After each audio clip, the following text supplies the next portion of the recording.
Hello students, तो आज हम चैप्टर करेंगे the ailing planet the green movement's role. तो ये चैप्टर बेसिकली एक आर्टिकल है। तो हम इसके आगे पढ़ते हैं कि किसने लिखा है और किस बारे में है एग्जैक्टली। तो ये स्टोरी वैसे लिखी है, मतलब जो ये आर्टिकल है वो लिखा है नानी पालकीवाला ने, and the chapter's name is the ailing planet the green movement's role. The following article was written by Nani Palkhiwala and published in the Indian Express on 24th November 1994. तो ये जो आर्टिकल है वो नानी पालकीवाला ने लिखा था, जो कि पब्लिश हुआ था द इंडियन एक्सप्रेस में on 24th November 1994. The issues that he raised regarding the declining health of the earth continues to have relevance.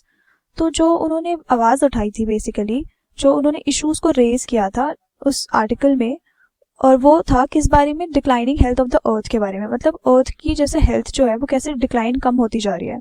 तो वो कह रहे कि अभी भी उसका उतना ही रेलेवेंस है जितना तब था जो 1994 में लिखा गया था।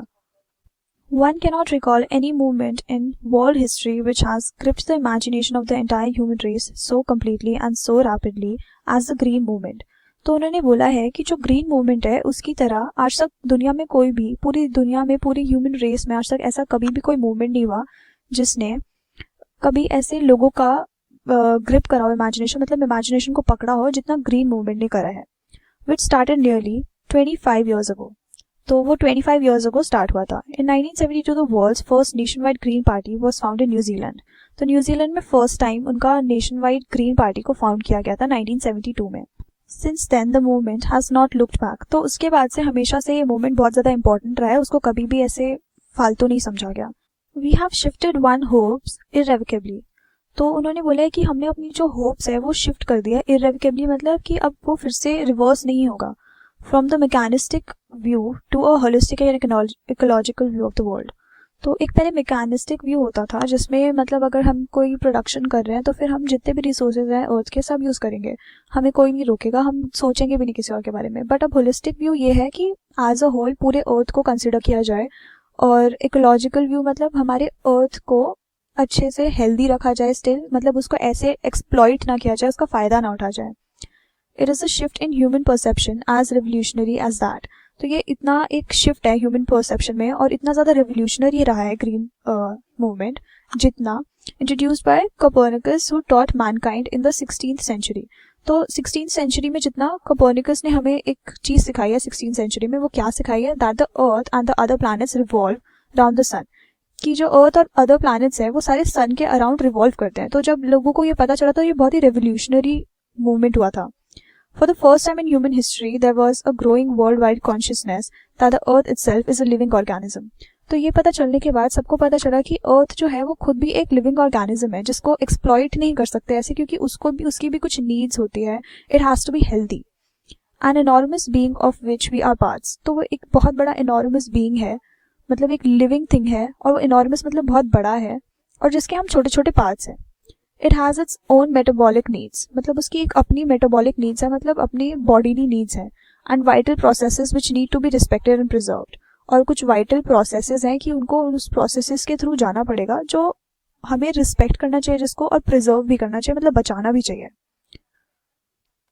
और जो अर्थ के अभी वाइटल साइंस है वो ऐसे रिवील करते हैं, मतलब उनके साइंस ऐसा रिवील करते हैं कि वो एक पेशेंट है और वो बस डेथ की टुवर्ड्स बढ़ रहा है। डिक्लाइनिंग डेथ मतलब धीरे धीरे वो डेथ होने वाली है उसकी, धीरे धीरे बहुत ही पास आ रहा है उसका मौत उसके बहुत पास आ रही है। We have begun to realize our ethical obligations to be good stewards of the planet. तो हम लोगों ने इस आर्टिकल के बाद मतलब रियलाइज़ किया कि अब हमें एथिकली कुछ करना पड़ेगा, मतलब अपने मॉरली एज एन एथिकल का मीनिंग होता है कि अब हमें अपनी रिस्पॉन्सिबिलिटी को कंसिडर करना पड़ेगा, एक्नॉलेज करना पड़ेगा कि हमें उसको अपनाना पड़ेगा कि ठीक है अब हम सब कुछ ठीक ठाक करेंगे। ऑब्लिगेशंस मतलब हमारी रिस्पॉन्सिबिलिटीज़। तो हमें good stewards of the planet बनना है कि अब हमें अच्छे से प्लानट को ट्रीट करना है, and responsible trustees of the legacy to the future generations. और हमारे जो फ्यूचर जनरेशंस हैं उनके लिए हमें रिस्पॉन्सिबल ट्रस्टीज बनना है कि वो हमें ट्रस्ट कर सके कि हम उनके लिए रिसोर्सेज बचाएंगे आगे। The concept of sustainable development was popularized in 1987 by the World Commission on Environment and Development. तो there's this concept called sustainable development. तो sustainable development में क्या होता है बेसिकली कि हम लोग सारे के सारे रिसोर्सेज अभी ना यूज़ करें और अपने आने वाले जनरेशन्स के लिए भी बचाएं, क्योंकि जो रिसोर्सेज है वो लिमिटेड है। और फिर ये पॉपुलर हुआ था 1987 में जब वर्ल्ड कमीशन हुआ on environment and development. It is in its reports it defines the idea as development that meets the needs of the present. तो उसके रिपोर्ट में ऐसे बताया गया है कि जो उसकी डेवलपमेंट है, डेवलपमेंट इस तरह से करो कि आज के नीड्स पूरी हो जाए, मतलब जो भी हमारी आज की ज़रूरत है वो पूरी हो जाए without compromising the ability of future generations. तो पर इस तरह कि हम आगे जो फ्यूचर जनरेशंस को भी उन चीज़ों की ज़रूरत पड़ सकती है और उनके लिए कम ना पड़े. कॉम्प्रोमाइज मतलब आगे जो फ्यूचर जनरेशंस आ रही है उनके लिए कम पड़ेगा तो फिर वो कुछ कर नहीं पाएंगे. That is, without stripping the natural world of resources future generations would need. मतलब ऐसी natural resources को strip ना करो, मतलब ऐसे नंगा मत करो कि जो आगे future generations को बहुत काम आए, मतलब उनसे छीनो मत. Stripping मतलब छीनो मत. In the zoo at Lusaka, Zambia, there is a cage where the notice reads, "The world's most dangerous animal. Inside the cage, there is no animal but a mirror where you see yourself." तो Zambia Lusaka में एक जू है, वहाँ पर एक cage है जहाँ पे लिखा है कि the world's most dangerous animal. तो वहाँ पे लिखा है सबसे ज़्यादा खतरनाक एनिमल. उसके सामने एक ऐसे बोर्ड नोटिस लगा हुआ है. तो हम सोचेंगे कि अंदर एक एनिमल होगा बहुत ही ज़्यादा डेंजरस सा, बट आगे हम देखते हैं कि अंदर केज के अंदर कोई एनिमल नहीं है बल्कि एक मिरर है, मतलब एक शीशा है जहाँ पे तुम खुद को देख सकते हो. Thanks to the efforts of a number of agencies in different countries, a new awareness has now dawned upon the most dangerous animal in the world. तो कहते कि शुक्रिया उन लोगों को, उन एजेंसीज को, डिफरेंट कंट्रीज के एजेंसीज ने एक एफर्ट डाला है कि एक नई अवेयरनेस पैदा हो, मतलब सबको पता चले कि सबसे ज़्यादा डेंजरस एनिमल हम हैं दुनिया में और थोड़ा हम अपने आप को कंट्रोल में रखें. He has realized the wisdom of shifting from a system based on domination to one based on partnership. तो उसमें इसके थ्रू हमें ये पता चलता है कि विजडम क्या है, हमारे लिए सच क्या है और अच्छा क्या है. वो ये होगा कि अगर हम शिफ्ट करें ऐसे सिस्टम से जिसमें हम डोमिनेंस ना दिखाए दूसरों के ऊपर, मतलब अपना हक ना जताए, उसकी जगह हम पार्टनरशिप करें कि ठीक है तुम्हें इतना चाहिए हमें इतना चाहिए, तो हम साथ साथ एक साथ मिलके रिसोर्सेज को यूज करेंगे इंस्टेड ऑफ जितना हो सके हम लेंगे type attitude. Scientists have catalogued about 1.4 million living species with which mankind share the earth. तो फिर साइंटिस्ट ने ऐसे कैटलॉग किया है पूरा का पूरा, मतलब लिस्ट किया है 1.4 मिलियन लिविंग स्पीसीज जिसके साथ हम मतलब मैनकाइंड लिविंग क्रीचर्स शेयर करते हैं इस अर्थ को. Estimates very widely as regards still uncatalogued living species. तो एस्टिमेट्स ऐसे बताते हैं कि अभी बहुत सारे ऐसे अनकैटलॉग्ड लिविंग स्पीसीज भी हैं जो हमने अभी तक कैटलॉग भी नहीं करे, मतलब हमें पता भी नहीं है कि ऐसे भी स्पीसीज हैं. Biologists reckon that about 3 to 100 million other living species still languish unnamed in ignominious darkness. तो वो बोलते हैं कि अभी बहुत सारे ऐसे स्पीसीज, लिविंग स्पीसीज हैं जिनके हमें नाम भी नहीं पता, जिसके बारे में हमें पता भी नहीं है, और वो ऐसे डार्कनेस में, मतलब अंधेरे में है अभी भी, हमें जिनके बारे में पता भी नहीं है, हम अवेयर भी नहीं है. लैंग्वेज का मतलब है कि अभी भी ऐसी अलग सी जगह में छिपे हुए हैं, मतलब उन्हें अभी तक ऐसे कुछ अनप्लेजेंट प्लेस में वो अभी तक पड़े हुए हैं. Unnamed in ignominious darkness. Ignominious darkness is like जहाँ पे disrespectful सी एक जगह पे बस ऐसे फेंक दिया हो, something like that. On the early international commissions which dealt inter alia, तो जो early international commissions थी, तो inter alia मतलब एक दूसरे के साथ, मतलब अंदर ही internally, with the question of ecology and environment was the Brandt Commission which had a distinguished Indian as one of its members. तो उस पूरे कमीशन में एक बहुत ही इंपॉर्टेंट इंडियन था, मतलब डिस्टिंग्विश मतलब जाने माने डिस्टिंग्विश्ड इंडियन थे जिसका नाम था mister L.K. Jha.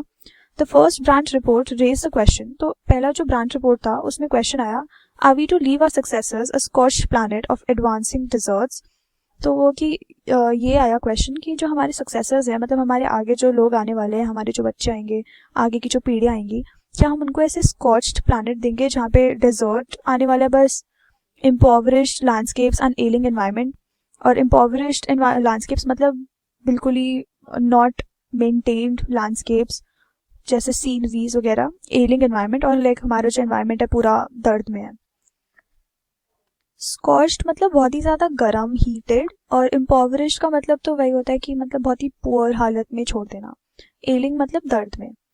Mr. Lester R. Brown in his thoughtful book The Global Economic Prospect points out that the Earth's principal biological systems are four. तो अपनी एक बहुत ही थॉटफुल बुक में, मतलब सोच समझ के लिखी जाने वाली बुक में मिस्टर लेस्टर आर ब्राउन ने द ग्लोबल इकोनॉमिक प्रोस्पेक्ट में, जो बुक का नाम है, उसमें लिखा है, पॉइंट आउट किया है कि जो अर्थ का जो प्रिंसिपल है बायोलॉजिकल सिस्टम, वो बायोलॉजिकल प्रिंसिपल्स बेसिकली 4 है: fisheries, forest, grasslands and croplands. तो ये चारों है हमारे principal biological systems, okay, and they form the foundation of, और वो फाउंडेशन बिल्ड करती है हमारे इकोनॉमिक सिस्टम की। In addition to supplying of food, these 4 systems provide virtually all the raw material for industry except minerals and petroleum-driven derived synthetics. तो हमें साथ के साथ खाना तो मिलता ही है, खाना मिलने के अलावा इन 4 सोर्सेज में, इन सिस्टम्स के थ्रू हमें रॉ मटेरियल भी मिलता है। जो भी इंडस्ट्री के लिए हमें रॉ मटेरियल चाहिए होता है, अगर हम कुछ भी प्रोडक्शन कर रहे हैं तो वो सब भी हमें वहीं से मिलता है, पर हमें बस minerals and petroleum derived synthetics वहाँ से नहीं मिल सकते, इन 4 सिस्टम्स से नहीं मिल सकते। In large areas of the world, humans' claim on these systems are reaching an unsustainable level. तो बहुत सारी वर्ल्ड के पार्ट्स में लोग ऐसे बोल रहे हैं कि ये जो हमारे सिस्टम्स है वो एक अनसस्टेनेबल लेवल पे पहुंच गए, मतलब कि आगे जाके बाकी जो हमारी पीढ़ी आ रही है उनके लिए मतलब सामान नहीं बचेगा, जो ये रिसोर्सेज है वो नहीं बचेंगे। A point where the productivity is being impaired. तो एक पॉइंट पे आ गया है जहाँ पे प्रोडक्टिविटी इम्पेयर हो रहा है, मतलब वो डिमिनिश हो रहा है धीरे धीरे, मतलब वो खराब हो रहा है। इम्पेयर्ड मतलब खराब होना। और जो प्रोडक्टिविटी होती है कि वो कोई भी रिसोर्स होगा या कोई भी जो हमारे सिस्टम्स हैं उनसे हम प्रोडक्टिविटी कर ही नहीं सकते, मतलब उनका टोटल कंप्लीट यूज कर ही नहीं सकते। When this happens fisheries collapse. अगर ये होता है तो फिशरीज कोलैप्स हो जाएंगी, फॉरेस्ट्स डिसअपियर हो जाएंगे, मतलब गायब हो जाएंगे, grasslands are converted into baron wastelands.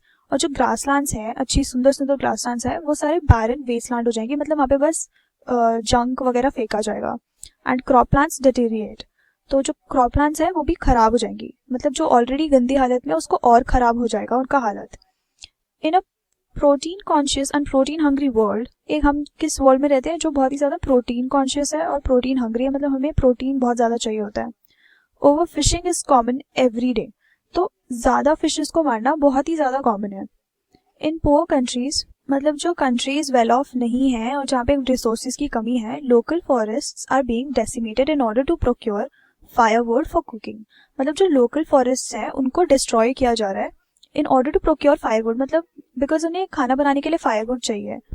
In some places firewood has become so expensive that, कुछ जगहों में ऐसा भी हुआ है कि फायरवुड इतना ज़्यादा, मतलब खाना बनाने के लिए जो वुड है वो इतना ज़्यादा एक्सपेंसिव, मतलब बहुत ही ज़्यादा उसका प्राइस हाई हो गया है, that what goes under the pot now costs more than what goes inside। कि जो तुम्हारा फायरवुड है, तुम जो जला रहे हो खाना बनाने के लिए, वो ज़्यादा कॉस्ट कर रहा है तुम्हारे खाने से। Since the tropical forest is, in the new words of Dr. Myers, the powerhouse of evolution। तो जो ट्रॉपिकल फॉरेस्ट है वो डॉक्टर मायर्स के हिसाब से it is called the power house of evolution, मतलब जो एवोल्यूशन है वो वहीं से होगा। Several species of life face extinction as a result of its destruction। और फिर काफ़ी जो स्पीसीज हैं वो एक्सटिंक्शन फेस कर रहे हैं, मतलब ख़त्म हो रहे हैं as a result of its destruction, because हम सारा का सारा जो ट्रॉपिकल फॉरेस्ट है अगर उसको डिस्ट्रॉय कर देंगे तो नई स्पीसी, मतलब जो हमारी ऑलरेडी एग्जिस्टिंग स्पीशीज है वो एक्सटिंक्ट हो रही है, मतलब ख़त्म ही हो रही है क्योंकि एवोल्यूशन नहीं हो पा रहा। It has been well said that forest precede mankind, deserts follow. तो इसमें सच ही बोला गया है कि फॉरेस्ट जो है मैनकाइंड को पहले एक कदम आगे चलती है और जो डेजर्ट्स होते हैं वो पीछे पीछे फॉलो करते हैं। The world's ancient patrimony of tropical forests is now eroding at the rate of 40 to 50 million acres a year। तो जो पैट्रिमनी होता है वो होता है जैसे एक फादर का अपना सारा जायदाद वगैरह वो अपने बच्चे के टुवर्ड्स जाएगा नेक्स्ट व्हेन ही डाइज, तो फिर वही होता है पैट्रिमनी की उनका धन संपत्ति उन पे ट्रांसफर होना।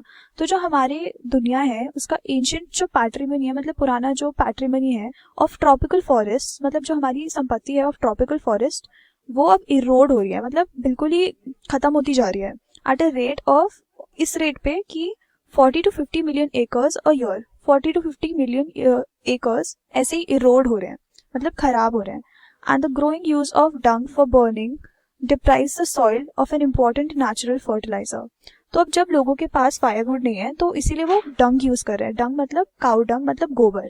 तो अब वो गोबर को यूज कर रहे हैं तो फिर उसका सॉइल जो है, हमारी जो सॉइल है उसको इम्पॉर्टेंट नेचुरल फर्टिलाइजर नहीं मिल रहा, क्योंकि डंक वैसे बहुत ही ज़्यादा अच्छा फर्टिलाइजर होता है, तो हमारा सॉइल भी खराब होते जा रहा है। The world bank estimates that a 5-fold increase in the rate of forest planting is needed to cope with the expected fuel wood demanded in the year 2000s। तो जो वर्ल्ड बैंक है वो ऐसे एस्टिमेट करते हैं कि at least 5 times हमारा जो रेट ऑफ फॉरेस्ट प्लांटिंग है, मतलब जिस हिसाब से हमारे फॉरेस्ट का ग्रोथ हो रहा है उसको 5 टाइम्स बढ़ाना पड़ेगा अगर हमें फ्यूल चाहिए 2000 ईयर्स, मतलब 2000s के टाइम पर जो हमें एक्सपेक्टेड होगा, जितना हमें ज़रूरत होगा वो हमें मिलेगा नहीं वरना। James Speth, the president of the world resources institute, said the other day. तो जो जेम्स स्पेथ हैं वो वर्ल्ड रिसोर्सेज इंस्टीट्यूट के प्रेसिडेंट हैं, उन्होंने एक दिन बोला था, We were saying that we are losing the forests at an acre a second, but it is much closer to an acre and a half to a second। तो वो बोलते हैं, तो वो उन्होंने बोला था कि जो फॉरेस्ट हैं हम वो लूज कर रहे हैं हर सेकंड, मतलब हर सेकंड 1 एकड़ ऑफ फॉरेस्ट हम लूज कर रहे हैं, मतलब हमारे हाथ से जा रहा है। बट उससे भी ज्यादा गंदा हाल है हमारा, हम एकड़ एंड अ हाफ, मतलब 1 एकड़ प्लस हाफ ऑफ 1 एकड़ हर एक सेकंड लूज कर रहे हैं। Article 48A of the constitution of India provides that, जो हमारा आर्टिकल 48 है इंडिया का, कॉन्स्टिट्यूशन ऑफ इंडिया कहता है, the state shall endeavour to protect and improve the environment.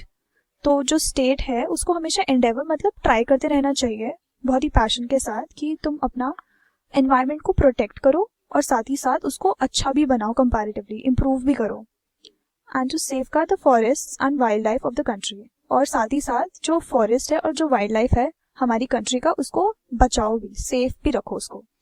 But what causes endless anguish is the fact that laws are never respected nor enforced in India. पर यहाँ पे बुरी बात क्या है, एंग्विश मतलब बहुत ही ज्यादा दर्दनाक बात यह है कि इंडिया में कोई भी लॉज को सीरियसली नहीं लेता, रिस्पेक्ट ही नहीं करता, और ना तो कोई एनफोर्स करता है कि अगर तुम उसे ना भी फॉलो कर रहे हो तो फिर तुम्हें कोई कुछ बोलेगा नहीं। For instance, the constitution says that casteism, untouchability and bonded labour shall be abolished. जैसे ये चीज़ें हैं, कास्टिज्म, अनटचेबिलिटी मतलब छूना नहीं है किसी को क्योंकि अगर वो छोटे कास्ट से हैं, फिर कास्ट पे लोगों को बहुत ही ज़्यादा डिस्टिंग्विश करना, उनको गलत ट्रीट करना, और बॉन्डेड लेबर की तुमने लोगों को अपने लेबर वाले फंसा रखा है लेबर्स की वजह से, जैसे तुम हमेशा पूरी लाइफ हमारे ही लेबर रहोगे, उनको डेट में घुसा दो, किसी तरह ट्रिक कर दो, ये सब भी अबॉलिश था, मतलब ख़त्म कर दिया गया था, but still people practice it. साथ के साथ but they flourish shamelessly even after 44 years of operation of the constitution. और अब इस बात को 44 years हो रहे हैं और तब भी हम अभी तक ये बातें चल रही हैं हमारे इंडिया में, अभी तक ये फ्लरिश हो रही है, मतलब और बढ़ रही है शेमलेसली, मतलब बिना शर्म के। A recent report of our parliament's estimates committees has highlighted the near catastrophic depletion of India's forests over the last 4 decades। तो जो एक रिपोर्ट निकली गई थी पार्लियामेंट की, पार्लियामेंट्स एस्टिमेट्स कमेटी, उन्होंने दिखाया कि हाईलाइट किया, मतलब हमारे अटेंशन में लाया कि बहुत ही ज़्यादा कैटास्ट्रोफिक डिप्लीशन हुआ है हमारे इंडिया के फॉरेस्ट में। कैटास्ट्रोफिक मतलब बहुत ही ज़्यादा खतरनाक, ऑन अ वाइड, बहुत ही ज़्यादा बड़ा मास, मतलब बहुत बड़े अमाउंट में डिप्लीट हुआ है, मतलब कम हुआ है इंडिया के forests over the last 4 decades। तो पिछले 4 decades में इतना ज़्यादा हाल ख़राब हुआ है हमारे फॉरेस्ट का इंडिया में।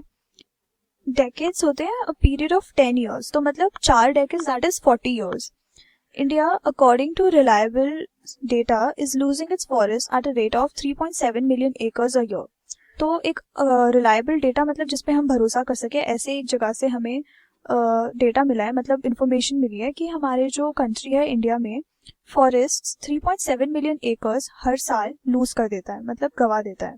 Large areas officially designated as forest land, जो ऐसे बहुत बड़े बड़े एरियाज होते हैं जो ऑलरेडी डेजिग्नेट कर रखे कि ये सिर्फ फॉरेस्ट लैंड ही रहेगा, यहाँ पे कोई प्रोडक्शन नहीं कर सकता, यहाँ पे कोई काट नहीं सकता पेड़, आर ऑलरेडी वर्चुअली ट्रीलेस। वो ऑलरेडी देखने से ही पता चलता है, मतलब वर्चुअली मतलब व्हाट यू कैन सी, तो वो देख के ही पता चलता है कि वहाँ पे एक भी पेड़ नहीं है। The actual loss of forests is estimated to be about 8 times the rate indicated by government statistics। तो जो actual loss है हमारा, actual forest loss जो है वो actually में है 8 times the government statistics। तो जो government हमारा दिखाता है कि हमारा इतना forest loss हुआ है, but actually में उसका 8 times है। A 3-year study using satellites and aerial photography conducted by the United Nations warns that the environment has deteriorated so badly that it is critical in many of 80 8 countries investigated. तो एक 3 साल की study थी जो इसमें satellites use हुए जो हमारे स्पेस में होते हैं, so that like we can see everything in the on the earth.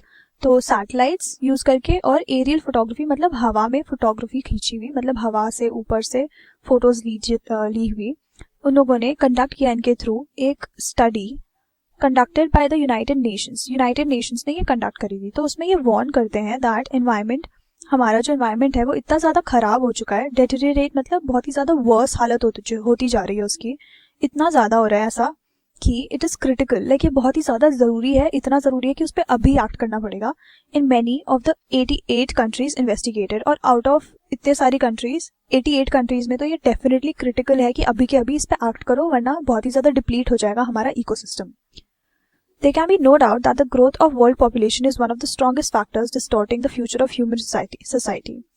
तो इसमें कोई डाउट ही नहीं है कि जो ग्रोथ हो रही है हमारी ह्यूमन पॉपुलेशन की, वर्ल्ड पॉपुलेशन की, ये बहुत ही बड़ा स्ट्रॉन्ग फैक्टर है, लाइक स्ट्रॉन्गेस्ट फैक्टर है इनफैक्ट, कि हमारा डिस्टॉर्ट हो रहा है, मतलब खराब हो रहा है the future of human society, मतलब आगे के फ्यूचर के लिए ये सब कुछ खराब इसलिए हो रहा है क्योंकि हम लोग इतनी जल्दी जल्दी ग्रोथ कर रहे हैं पॉपुलेशन की।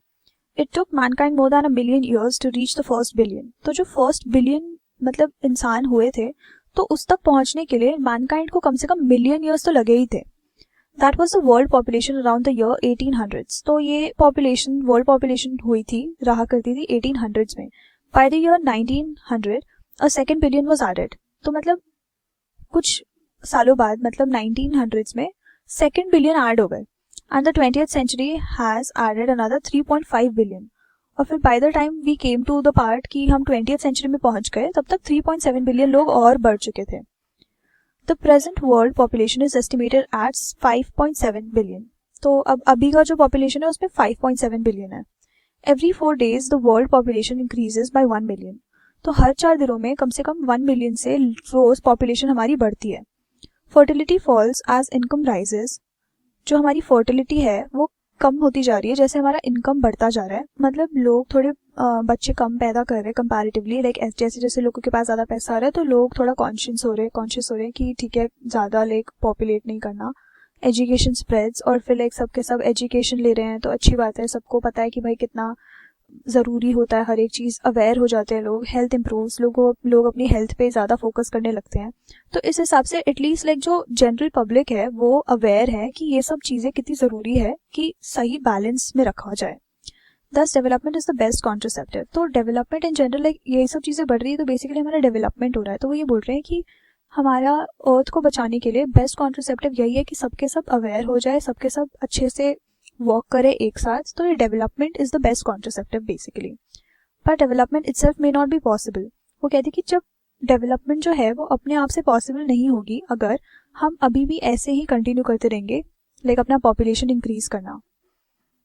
The rich get richer and the poor beget children which condemns them to remain poor. तो जो रिच लोग हैं वो रिच होते जा रहे हैं और ज़्यादा उनके पास पैसा आते जा रहा है, और जो पुअर लोग हैं वो बिगेट कर रहे हैं, मतलब लोगों को एग्जिस्टेंस में ला रहे हैं और बच्चे दुनिया में ला रहे हैं, और वो ऐसे बच्चे हैं जो और कंडेम हो रहे हैं, मतलब वो भी डूम्ड है, मतलब वो भी फंस गए अभी दलदल में कि वो हमेशा पुअर ही रह जाएंगे। More children does not mean more workers. तो हमारे ऑथर कहते हैं कि ज़्यादा बच्चे होना इसका मतलब ये नहीं होता कि ज़्यादा लोग काम करने वाले मिल जाएंगे, merely more people without work. It just means कि और भी बहुत ज़्यादा लोग हो जाएंगे जिनके पास एम्प्लॉयमेंट नहीं होगा, काम करने को कुछ होगा ही नहीं। It is not suggested that human beings be treated like cattle and compulsorily sterilized. मतलब इसका मतलब ये है कि ऐसा कोई सजेस्ट नहीं कर रहा, मतलब वो ऐसे कोई उपाय नहीं दे रहे हैं कि ह्यूमन बींग्स जो है वो कैटल की तरह ट्रीट करे जाए अब, मतलब सभी को ज़बरदस्ती स्टेरिलाइज कर दिया जाए, मतलब उनको और रिप्रोड्यूस करने ही ना दिया जाए। But there is no alternative to voluntary family planning without introducing an element of coercion. वो कहते हैं कि ऐसे कोई ऑल्टरनेटिव नहीं है, मतलब हमारे पास और कोई उपाय नहीं है, कोई रास्ता नहीं बचा कि वॉलंटरीली लोग आके फैमिली प्लानिंग करेंगे विदाउट एनी कोअर्जन। मतलब लोग फैमिली प्लानिंग नहीं करते अब, लाइक सबके सब उनको जितने बच्चे चाहिए वो उतने कर लेते हैं, पर वो नहीं होना चाहिए। उनको देखना चाहिए कि हमारी वर्ल्ड पॉपुलेशन कितनी ज़्यादा बढ़ रही है। तो वो ये कहते हैं कि कोअर्जन के बिना, मतलब उनको बिना किसी थ्रेट के वो ऐसे नहीं करेंगे अपने आप से फैमिली प्लानिंग, क्योंकि इंडियन माइंडसेट तो ऐसा ही है। In fact generally like people don't care, like as long as the parents know कि they can take care of the children, they have as many as they want, तो वो कितने भी कर लेते हैं। The choice is really between control of population and perpetuation of poverty. तो जो असली चॉइस है जो हमें मेक करनी है वो ये है कि या तो हम पॉपुलेशन को कंट्रोल कर ले, या तो जो पॉवर्टी है उसको हमेशा के लिए रहने दें। परपेचुएशन मतलब कि उसको हमेशा से लाइक आगे के लिए भी हमेशा वो रहेगा, हम उसे खत्म करने की कोशिश ही नहीं करेंगे। तो population of India is estimated to be 920 million today. तो जो अभी का पॉपुलेशन है सिर्फ इंडिया का, that is 920 million, more than the entire population of Africa, South America put together. तो अगर हम अमेरिका, साउथ अमेरिका और अफ्रीका का एंटायर पॉपुलेशन मतलब पूरी पॉपुलेशन को एक साथ भी कंपेयर करें तो भी इंडिया का ज़्यादा है population. No one familiar with the conditions in India would doubt that the hope of the people would die in their hunger huntments unless population control is given topmost priority। तो जो बाकी countries के लोग हैं जो familiar नहीं है कि इंडिया की क्या हालत है, फेमिलियर मतलब जिनको जान पहचान नहीं है इंडिया की हालत से, कंडीशंस से, तो वो डाउट करेगा कि भाई the hope of the people would die, मतलब उनको लगेगा कि जो लोग हैं वहाँ पे उनको तो होप ही नहीं होगी, उनको पता होगा कि भाई ये मरने वाले हैं हंगर से, hunger huntsman, unless population control is given top most priority. तो अगर हम टॉप मोस्ट प्रायोरिटी नहीं देंगे पॉपुलेशन कंट्रोल को तो फिर सभी के सभी वहाँ पे हंगर से मर जाएंगे। उनका इन शॉर्ट ये कहने का मतलब था। For the first time in human history we see transcending concern. तो हम लोग पूरी हिस्ट्री में पहली बार लाइफ में ये देख रहे हैं कि लोगों का कंसर्न ट्रांसेंड कर रहा है, मतलब अपने आप से ऊपर बढ़ने की कोशिश कर रहा है। ट्रांसेंडिंग मतलब एक स्टेट से दूसरी लेवल को जाने के लिए, दूसरी स्टेट तक जाने के लिए थोड़ा सा कोशिश करना, धीरे धीरे वो जा रहा है, बदल रहा है। The survival not just of the people but of the planet. But अब लोगों को सिर्फ अपने आप के सर्वाइवल की चिंता नहीं है, वो साथ साथ पूरे प्लानट की सर्वाइवल के लिए भी सोच रहे हैं। We have begun to take a holistic view of the very basis of our existence. तो हम लोग अब होलिस्टिक व्यू ले रहे हैं, मतलब एज अ होल देख रहे हैं सब कुछ, अपने प्लानट के बारे में सोच रहे हैं, सिर्फ अपने बारे में नहीं सोच रहे, हमारी पूरे एग्जिस्टेंस इसके ऊपर बेस्ड है। The environmental problem does not necessarily signal our demise. तो जो एनवायरमेंटल प्रॉब्लम है वो जरूरी नहीं है कि हमें सीधा ये बता रहा है कि बस हम मरने वाले हैं। डिमाइस मतलब डेथ, कि डज नॉट मीन कि अपना डेथ नियर है। It is a passport for the future. Basically हमें अब पासपोर्ट मिला है हमारे फ्यूचर के लिए। The emerging new world vision has ushered in the era of responsibility. तो अब हम नए सिरे से स्टार्ट करेंगे, न्यू बिगिनिंग है बेसिकली, कि अब हम वर्ल्ड का विजन ऐसे चेंज कर दिया कि अब हम रिस्पॉन्सिबल बनना चाहते हैं। एरा ऑफ रिस्पॉन्सिबिलिटी मतलब एक टाइम ऑफ रिस्पॉन्सिबल होना। It is a holistic view, an ecological view. As a whole लेंगे हम पूरे दुनिया को, और इकोलॉजिकल व्यू मतलब हमारी अर्थ की बेस्ट कंसर्न रख के, मतलब बेस्ट उसके लिए सोचते हुए काम करना कुछ भी, कि हमारा अर्थ डिप्लीट ना हो किसी भी तरह से, मदर अर्थ ठीक रहनी चाहिए। Seeing the world as an integrated whole rather than a dissociated collection of parts. तो जो दुनिया है उसको हम इंटीग्रेटेड होल की तरह लेंगे instead of dissociated collection of parts. मतलब हम अब पूरे अर्थ के बारे में सोचेंगे instead of just our countries. Industry has a most crucial role to play in this new era of responsibility. तो जो इंडस्ट्रीज हैं बेसिकली वो बहुत ही ज़्यादा बड़ा रोल प्ले करती है, कि अब जब एरा ऑफ रिस्पॉन्सिबिलिटी हम स्टार्ट कर रहे हैं तो industries are the main people, like जो इंडस्ट्री में जो काम करने वाले लोग होते हैं उनको सबसे ज़्यादा ध्यान में रखना पड़ेगा, क्योंकि वही सबसे ज़्यादा रिसोर्सेज एक्सप्लॉइट करते हैं। Water transformation would be affected if more businessman share the view of the chairman of DuPont. तो वो कहते हैं कि क्या ट्रांसफॉर्मेशन आएगा, मतलब क्या बदलाव आएगा अगर और भी बिजनेसमैन चेयरमैन डूपॉन्ट की तरह सोचने लगे और अपना स्ट्रैटेजीज अपनाने लगे। Mr. Edgar S. Woolard, who 5 years ago declared himself to be the company's chief environmental officer, तो there's this guy जिनका नाम है Mr. Edgar S. Woolard। उन्होंने 5 साल अगो अपने आप को, मतलब 5 साल पहले अपने आप को डिक्लेयर करा कि वो कंपनी के चीफ एनवायरमेंटल ऑफिसर हैं, और उन्होंने बोला our continued existence as a leading manufacturer requires that we excel in environmental performance। तो उनका कहना यह है कि जो उनके कंटिन्यूड एग्जिस्टेंस है, मतलब उनकी जो कंपनी अभी तक एग्जिस्ट कर रही है एज ए लीडिंग मैन्युफैक्चरर, मतलब वो अभी तक टॉप पे है, उसका रिक्वायरमेंट क्या होता है कि तुम साथ के साथ एक्सेल करो एनवायरमेंटल परफॉर्मेंस में, कि हमारी इकोलॉजिकल बैलेंस भी रखो अपनी तरफ से, एनवायरमेंट को भी प्रायोरिटाइज करो। Of all the statements made by Margaret Thatcher during the years of a prime ministership. तो अभी तक जितने भी स्टेटमेंट्स बोले गए हैं मार्गरेट थैचर के थ्रू, जब वो अपने प्राइम मिनिस्टरशिप के ईयर्स में उन्होंने जो बोला था, तो none has passed so decisively, मतलब इतनी डिसाइसिवली एक भी कुछ पास नहीं हुआ। डिसाइसिवली मतलब बिल्कुल ठान लेना, into the current coin of English usage as her felicitous words जैसे उनके जो फेलिशिटस वर्ड्स थे, मतलब बहुत ही ज़्यादा सोच समझ के बोले जाने वाले वर्ड्स। तो बेसिकली कि ये जो लाइन वो बोलेंगी वो बहुत ही ज़्यादा मानी गई वाली लाइन है, क्योंकि वो बहुत ही सोच समझ के बोली गई है और बहुत सच बात बोली गई है। No generation has a free hold on this earth, मतलब कि किसी भी जनरेशन के पास अर्थ को फ्री होल्ड करने का कोई हक नहीं है, मतलब केयरलेसली उसके जो रिसोर्सेज हैं उसको कम्प्लीटली ऐसे ही यूज़ करने का कोई हक नहीं है। All we have is a life tenancy with a full repairing lease, मतलब वो कहती है कि हम सारे के सारे यहाँ पर रेंट पे रहते हैं और हमसे एक्सपेक्ट किया जाएगा कि हम तमीज से जितना भी हमने रिसोर्सेज यूज करे वो वापस उनको देकर जाए। In the words of mister Lester Brown, we have not inherited this earth from our forefathers, वो कहते हैं कि हमने इनहेरिट नहीं किया है हमारे फोरफादर्स से जो हमसे पहले रह के गए हैं इस अर्थ पे। We have borrowed it from our children, हमने उल्टा अपने बच्चों से उसे बोरो किया है क्योंकि आगे उनको यूज करना है अर्थ को, use as an with respect and तमीज से एंड लाइक चेरिश इट।